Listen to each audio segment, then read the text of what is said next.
Time now for sports on 104.7 The Cave. Here's Ned Reynolds.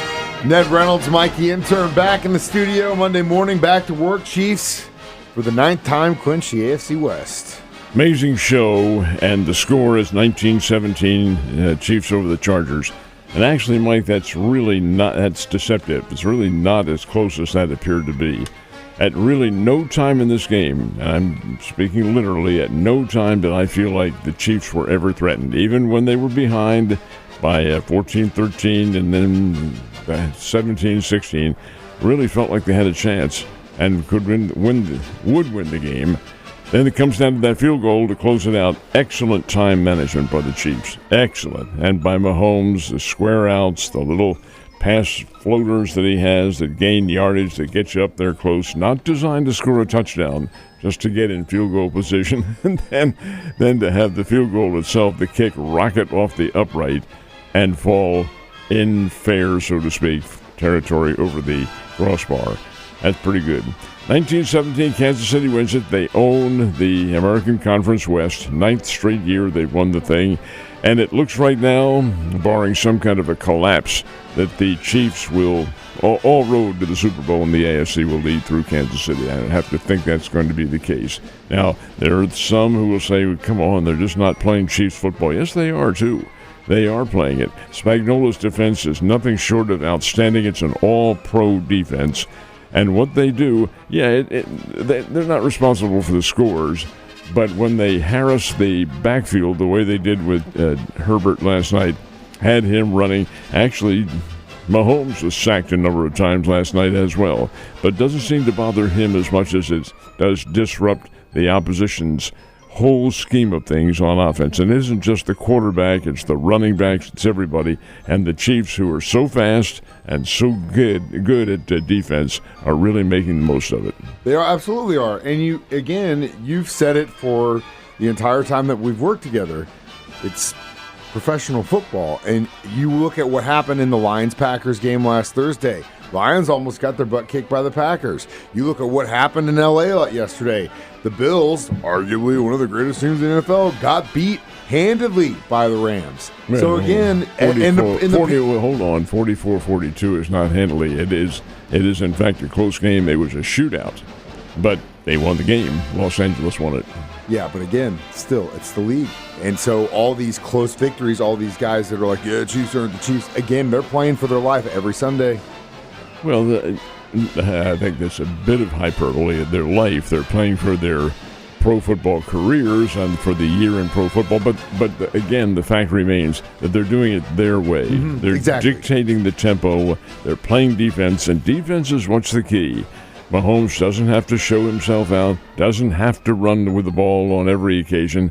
He just has a great scheme about what they're doing. I like the ball club. They're 12-1 on the year, and I really do like what they're doing. And now we got to go to Cleveland next week to face off with it could be a very dangerous Browns situation. It is not dangerous. It's a trap game. This is a trap game indeed, because you have a circumstance in which a quarterback is coming off a record-setting performance. That was last Sunday, not this week. But the fact is that Cleveland can play the game and they can score. That's the one thing about the Chiefs that I had not seen this year. What happens when they fall behind? Now, against Buffalo, they ended up losing. Only loss. But they haven't fallen behind significantly any of the other teams.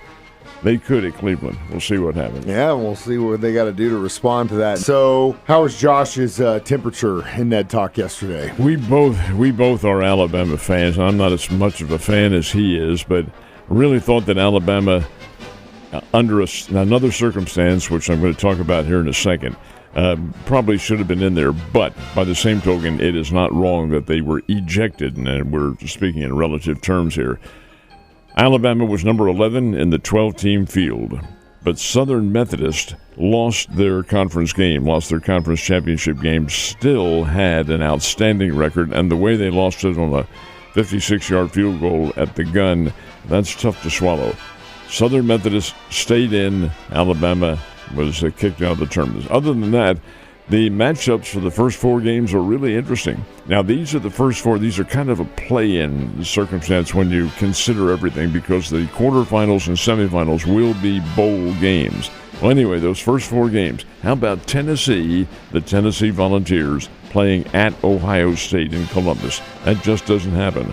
Ohio State doesn't play very many Southeastern Conference teams at all, but they're playing this one. First year for this play-in series, and the Tennessee Volunteers go there. Watch out on that one. Tennessee has a chance. Indiana, Notre Dame, I cannot see Indiana staying in this game with the Irish. Notre Dame is a good team. They're not a great team, but they play at home, and they're tough at home. Clemson, the team that defeated Southern Methodist, plays at Texas. That will be a tough chore. Oh, yeah. And then Southern Methodist, which plays here as of now, plays here in Springfield next year in the Bears home opener in 2025. That's, I say, as of now. Southern Methodist is at Penn State. And I will tell you what I think one of the solutions in this first year for the top 12 is get rid of the conference championship games. They don't mean anything. It's a money factor, a money draw.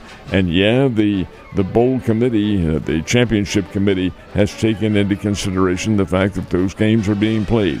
They shouldn't be. The whole scheme of things for the national championship should be on the regular season, what you do, and your strength of schedule. Strength of schedule. Southern Methodist does not have a very good strength of schedule. They're their first year in the Atlantic Coast Conference, and they did play reputable teams in North Carolina and Duke and people. California is in the Atlantic Coast Conference, and other teams like that. But Nick Saban made a very interesting statement yesterday on the Pairings show. He said it's going to behoove a lot of these teams to improve their schedule and play some tough hombres. You may take losses, that is right, and losses never look good. But when it comes down to strength of schedule, that's a big difference maker. He says, watch out, there'll be a lot of athletic directors on the phone looking to cancel games. God, I hope that doesn't happen to the Bears. But I can see Southern Methodist wanting out of this one in Springfield and maybe scheduling some kind of a tougher team. Remains to be seen whether or not that'll happen. But those first 4 games are coming up December 20th and 21st, followed by the 4 bowl games, which will serve as quarterfinals, the semifinals, which are 2 more bowl games, Cotton and the Orange, and that's the following week. That's not even New Year's. That's a week after. And then the championship game is January 20th in Atlanta. It means my birthday week, and I've got a ton of great college football games to watch, which thank you, football gods, for blessing me with some good football games on my birthday weekend. I agree with you on the strength of schedule argument. However, I don't know if I agree with the conference championship because that I get what you're saying as far as that game is not a quote-unquote regular season game. However, you're always putting the best of the best in that conference against each other, and I think that's a valid statement to see. You got to finish it out before you go to that bowl game. Except in no cases this year was it a division, because all of them have dumped their divisions. It's number 1 versus number 2. Very true. Does that necessarily mean that you should play it again a second time? Prove it. Well, some things have to be dumped. And this is an awful lot of games for college football, an awful lot of them, 12 and then a playoff series. I just think they should dump them, but that's a personal opinion. Yeah, as long as they're making money on it, man, I have bad news for you. The election for the Classic Era of Baseball Hall of Fame was announced last night. Your thoughts on who they're picking up? Yeah, the Classic Era was known, it used to be known as the Old Timers, and I love the 2 selections. Now, I think Ichiro Suzuki should be getting in, and he will next year. I'm quite sure of that, along with CC Sabathia and some of these other people who were eligible. But there were 2 who were voted in. One is Dave Parker, great years for the Cincinnati Reds and the Pittsburgh Pirates, big-time slugger and a solid ball player in every respect. The other one, I witnessed when he came in as a rookie in the latter part of 63 and then 1964 with the Philadelphia Phillies. Dick, don't call me Richie Allen. He got voted into the Hall of Fame, a totally different character, but a terrific game player. 351 career home runs. That's a small number. Allen did not really perceive himself as being a big-time home run hitter, but he could hit them. He had the longest home run I ever saw in Philly against the Dodgers. Oh, my goodness, may still be going. But the fact is, he wore thin in Philadelphia. He was an iconoclast, and nothing was ever good with him. He's the one. He had a bit of humor about him. They said, Richie, this is when artificial turf was first introduced in baseball. Richie, how do you feel like playing artificial turf? Kind of horse-eat it? I don't like it. That was his answer. And then he walks away from the interview. He's also another. And 1972, Major League Baseball players went on strike. And they were in strike during spring training. He shows up on the first day they go on strike. It was all calculated. The guy just was so different, so much of an iconoclast that he was kind of funny in many respects. Fit right in that Philly sports scene for sure. He said, the other guy's on strike. Well, that's too bad. I'm here. Can a horse eat it? Well, unfortunately for our boys, Nixa, they were not able to get that hardware on Friday. It's tough game. Yeah, very tough. St. Louis DeSmet, pretty good. They were better than Nixa at certain stages of the game. Nixa was stopped late in the ball game in DeSmet territory with a chance to tie it. And then the next play after that, DeSmet gets the ball and goes 79 yards for a touchdown. Just a tough loss on a great team. Nixa's a great team, and they will be again next year. Lamar edging Fairgrove. A tough one for Fairgrove. That's their first loss. But keep in mind, Lamar, which had 4 losses on their schedule this year, they play above their heads. They're playing teams from different divisions because of where they are and their conference. And it's also number 10 state championships for Lamar, number 10 of them. The Seneca team losing to Blair Oaks, that to me was a big surprise. Jefferson City, Blair Oaks beat Seneca 38-28, and I was astounded at that score. But, hey, it is what it is, and the kids, I hope, had a good time. Hopefully they did, Ned. Hopefully you have a good time the rest of your day, and I'll see you tomorrow.